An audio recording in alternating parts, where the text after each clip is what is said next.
Hello అండి, welcome back to our channel ఒడిశాలో మీ అందరం అమ్మే. ఎలా ఉన్నారు? అందరూ బాగున్నారా? నేను కూడా బాగున్నాను. ఈరోజైతే వినాయక చవితి స్పెషల్ లడ్డు అయితే చేస్తున్నాను.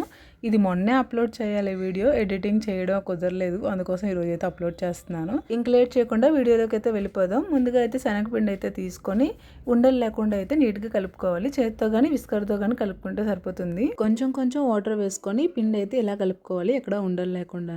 మొత్తం కలిపిన తర్వాత అందులోనే కొంచెం వంట సోడా వేసుకొని మరి కాసేపు అయితే కలుపుకొని ఒక 5 మినిట్స్ పాటు అయితే పక్కన పెట్టేసుకోవాలి. ఆయిల్ హీట్ అయిన తర్వాత ఇలా బూందీ గరిటతో అయితే వేసుకోవడమే. కొంచెం కొంచెం చూసారా ఎంత బాగా వస్తున్నాయో ముత్యాల్లాగా. మరి హైలో కాకుండా ఇలా మీడియంలో పెట్టి అయితే ఫ్రై చేసుకోవాలి. చూసారా ఇలా ఉంటే సరిపోతుంది, మరి ఎక్కువ ఫ్రై చేయకూడదు, గట్టి పడిపోతుంది బూందీ. లాస్ట్లో కొంచెం ఎక్కువైతే వేసాను. ఇలా కొంచెం గట్టిగా ఉన్నా పర్వాలేదు. ఏవైతే కొంచెం పెద్దగా ఉన్నాయి కదా బూందీ సైజు, అవైతే తీసుకొని ఒక గిన్నెలోని మొత్తం అంతా కూడా మిక్సీ అయితే పట్టేసుకోవాలి. చూసారా ఈ విధంగా అయితే మిక్సీ పట్టేసుకుంటే బాగుంటుంది, అంటే కొంచెం జ్యూసీగా వస్తుంది లడ్డు, చాలా టేస్టీగా కూడా ఉంటుంది. ఇప్పుడు ఇంకొక ప్యాన్లో ఆయిల్ వేసుకొని అందులోనే కొంచెం జీడిపప్పు కిస్మిస్ కూడా వేసుకొని కొంచెం ఫ్రై చేసుకోవాలి. ఈ ఫ్రై చేసిన జీడిపప్పు కిస్మిస్ని ఒక ప్లేట్లోకి అయితే తీసుకొని ఆ నెయ్యి అయితే ఉంది కదా, కొంచెం పంచదార అయితే వేసుకొని కాసేపు అయితే ఫ్రై చేసుకోవాలి. కొంచెమే, ఎక్కువ కాదు.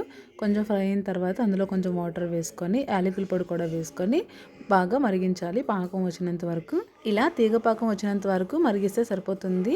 చూసారా ఇప్పుడైతే ఈ పాకంలోని బూందీ ఉండేది కదా, ఆ బూందీ కూడా వేసుకొని మనం మిక్సీ చేసి పెట్టుకున్న ఆ పొడి కూడా వేసుకోవాలి. బూందీ పౌడర్ రెండు కూడా వేసుకొని ఒక 5 మినిట్స్ పాటు కలిపి ఒక పక్కన అయితే పెట్టేసుకోవాలి. కొంచెం చల్లారిన తర్వాత ఒక ప్లేట్లోకి అయితే తీసుకొని అందులోనే జీడిపప్పు కిస్మిస్ కూడా వేసుకొని బాగా కలిపిన తర్వాత ఇలా లడ్డు అయితే చుట్టేసుకోవడమే. నేనైతే ఒకే లడ్డు చేస్తున్నాను, పెద్ద సైజు.